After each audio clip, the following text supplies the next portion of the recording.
Well, good morning, my friends. You know, it's back to November 5th. Trapping 101 is about to start. I'm in one of my fields. I came in, it's kind of funny. One of my friends and I trapped this. He does the water up in the front, and this creek goes all the way down the side here. And he got here before I did this morning. I think he's got 20 traps in the first 200 feet for muskrat. I'm probably gonna put a trap up there too. But he got me. He's like, "Ah, can you go and fix a faucet for me at one of my houses that I'm selling?" And I'm like, "Yeah, I'll get there," you know, because Ryan's a good guy. So I ran over there, did that before I could come out and do this. So we're looking at like 10 o'clock now to get out here and do some trapping. So I got this field, and I'm gonna show you around. What you got here is you got corn, and then you have what was a bean field. Now typically coyotes don't want to walk in something that's all jumbled up like you'll see over here. You know, that was already disced, and some of it was disced down over here. They'll stick with a bean field though, because they can watch where they're walking, and that's where I'm going to set. I got quite a few traps I'm going to set today. I'm going to show you this around here. Take a look, see what I got here. Okay, you got this corn here, runs all the way up to the road there by that pole, and then it's corn, and then it goes to bean field. Okay, now this is all mumbled jumbled up right here because somebody disced it partial way up here. No big deal. We'll work the edges of this. I think my first set I want to do somewhere over in this area right here. You know, pick a spot, see what we can get in there, and then work my way around that edge. Like I say, you got a creek down over here. It's down through here, and this runs pretty much the entire length all the way down. And it had beaver in it. Ryan took a bunch of them last year. It's got muskrat, so if it's got muskrat, it's got mink. And I mean, I can go all the way up to those trees way over there. But the problem is you got to get around this creek, and this creek runs, you see this ditch line, it goes all the way up there. So you have to go all the way up there and then somehow try to find a way around the trees and work your way back to that corner. So I probably won't do the corner this year. But I will work this edge right in here for coyotes. Not a lot of fox over here, just coyotes. And if we stay far enough away, we can probably avoid the skunks, because I'm not big on skunk trapping. So I'll pause you on this, and then we'll get set up and we'll get our first set in. Okay guys, we're back over here. Start this back up and get to set in our first set. Kind of like this area right here. Don't ask me why. It's far enough off the edge of the field where I don't think I'll get many skunks or coyotes or coon walking this. But I will get coyotes over here. So I'm going to put an MB 450 in the ground here. Get set up here. And first things first. Let's get the ground somewhat cleared up a little bit here.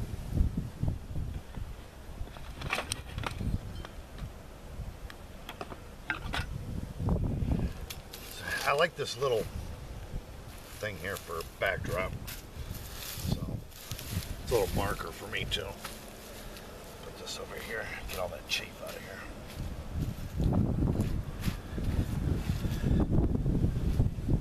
Ground's a little muddy because we had rain the last couple of days.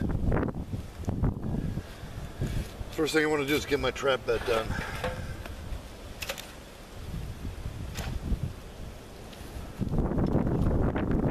Got big sticks.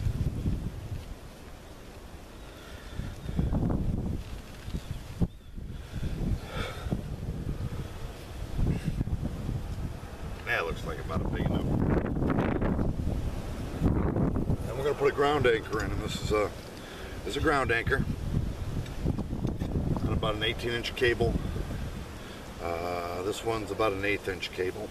We're going to drive that into the ground, dead center middle of the trap.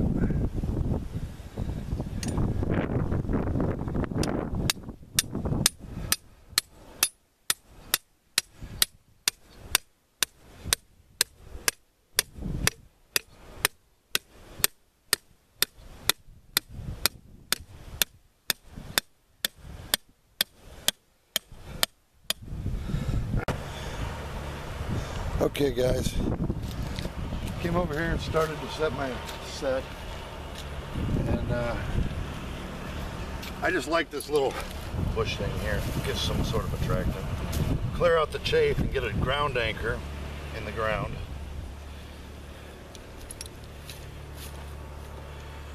We get this MB450 in here.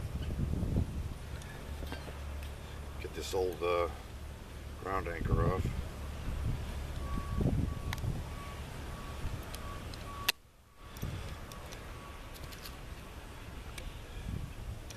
And I use these quick T-rings.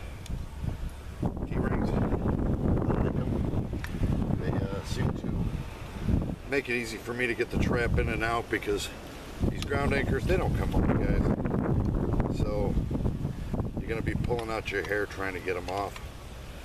So I just quick connect them. Yeah, granted, somebody can steal your trap, but where I trap, we don't have a lot of thieves over here.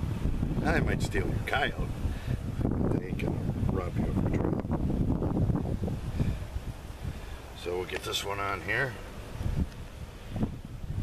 Quick, simple, easy.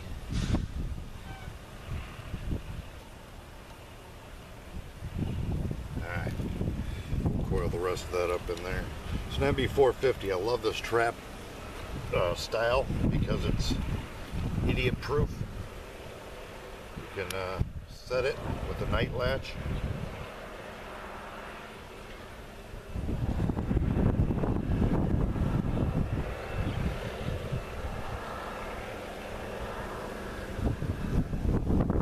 Pan level.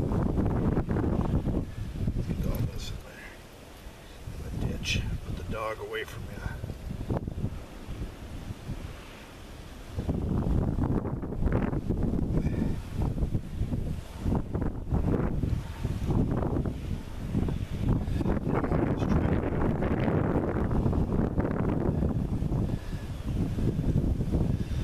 Some of your dirt here, get around the edges, so you can pack these jaws down.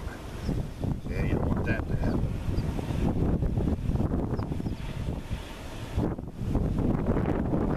Coyote comes in, he steps on this lip right here, stepping on the pan, you won't set it off. So give yourself some dirt, pack the back jaw down.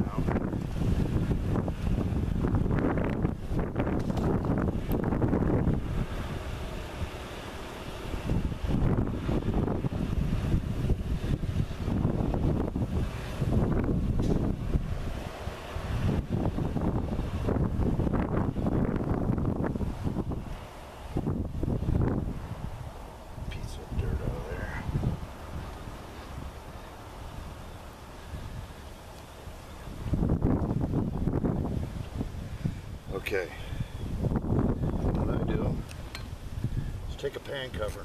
Now I make my own pan covers. Some guys will tell you, just don't even use a pan cover. Put your dirt under, or put a piece of foam under here or whatever. I don't like that. I watched a bunch of videos that Ryan gave me this year. Some people were good. Some people I could just say, yeah, you're an okay trapper. Stretch the means. Am I perfect at this? Stretch the imagination. But I have my own ways of doing things. This is how I do it.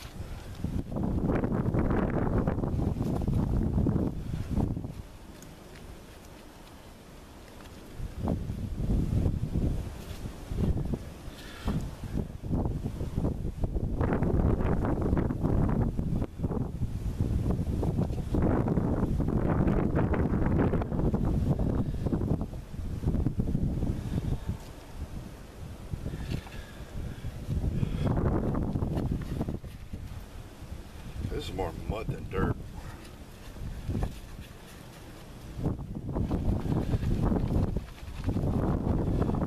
Bigger pieces over here.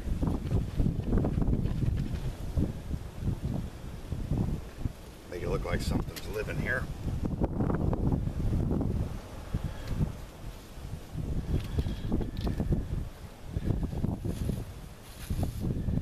That's where my hole's going to go anyway, right up here.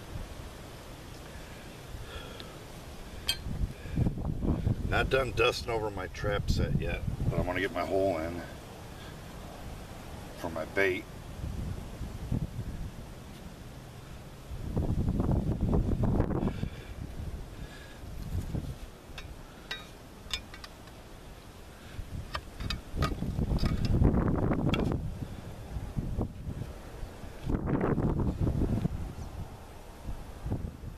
And I want it about 6 to 8 inches down. So this is a 3-inch nipple. On here I gotta figure if I get in there twice as deep.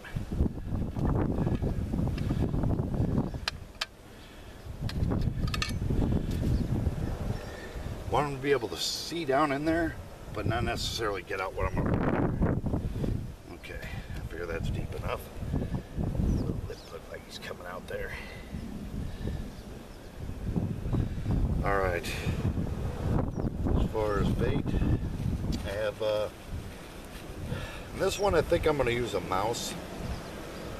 What I did earlier this year is I started putting mice traps in my shed to catch the little mice that are coming around.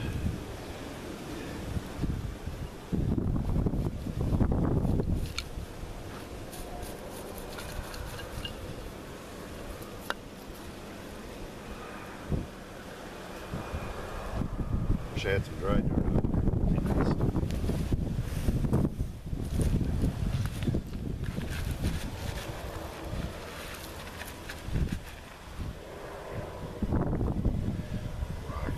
there. There. Now I like to keep them fencing and coming in. It's not really fencing. I mean, they don't like over fencing, but I want them to work only one area. I want him to come and stick his nose right up the front of this. So I'll take some of this corn shade and stuff like this. I'll just block him off, so the only way he can come in is right where I want him to, right up in here. And seeing how coyotes won't step on anything that moves, put a little bit in front, guarantees them to step over this area, right into my pan to look down in there. Make this look natural.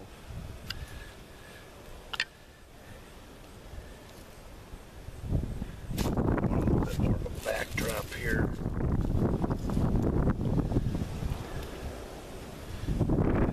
There. Now he's got to step over that. Put his nose right down in where I want him to. Don't want him coming up the backside here. Okay. Now we'll bait it, scent it. Scenting's first. Okay, now a lot of guys will spray a lot of stuff on here, put a lot of scent in here. I won't do that. Coyote has a really good nose. Doesn't need all that. This is Hawbaker's Ox Coyote number 4. Love this stuff. That's what I caught most of my coyotes on last year. And all I do is grab a little stick or something. Here we go. Little dip in here, sprinkle it all over this kind of area here, down low. That's it. Don't need a lot. You'll smell that a country mile away.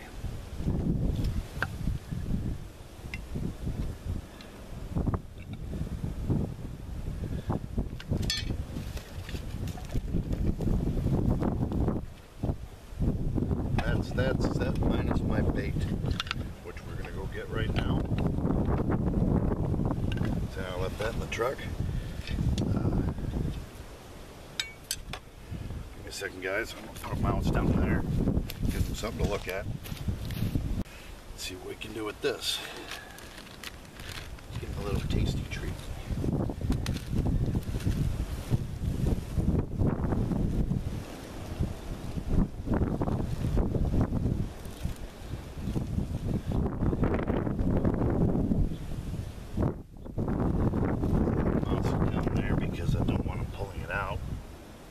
Tail. I want him to work this set.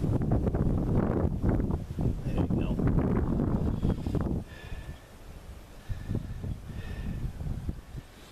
I think that'll about do it, guys.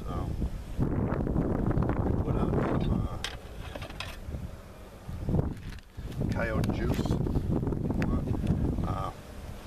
What about it? Get all the human scent out of here. And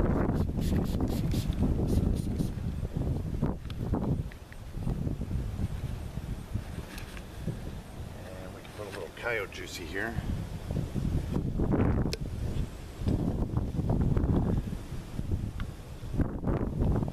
That's about it.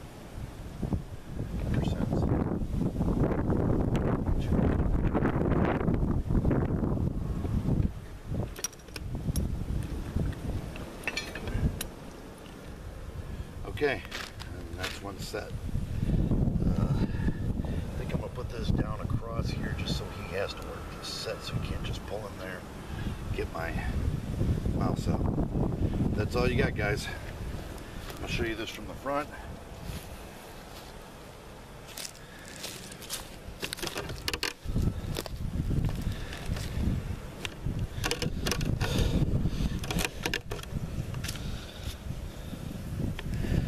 Okay, let's zoom in on it a little bit. My hole in the back, my mouse down in there, and I just make it so he has to step over and into the pan. We'll see what tomorrow brings. Alright, that's enough on this one. Moving on to the next. Okay guys, I showed you my first set, which is right there. And I was walking down to my second set because I'm bombed this area with like 3 or 4 sets. I found something kind of interesting over here. Makes you wonder what's living here, huh? It's a big hole. A lot of fresh dirt dug out of it. What do you think's down in there? I'm betting fox. Maybe coyote, but that's a big hole, dude. And then I got my other set. Just finished setting it right here. That one's done with tainted meat, which is old deer scraps cut up, and then we're going to move on to over here a little bit. Set another one. Just thought you should see that.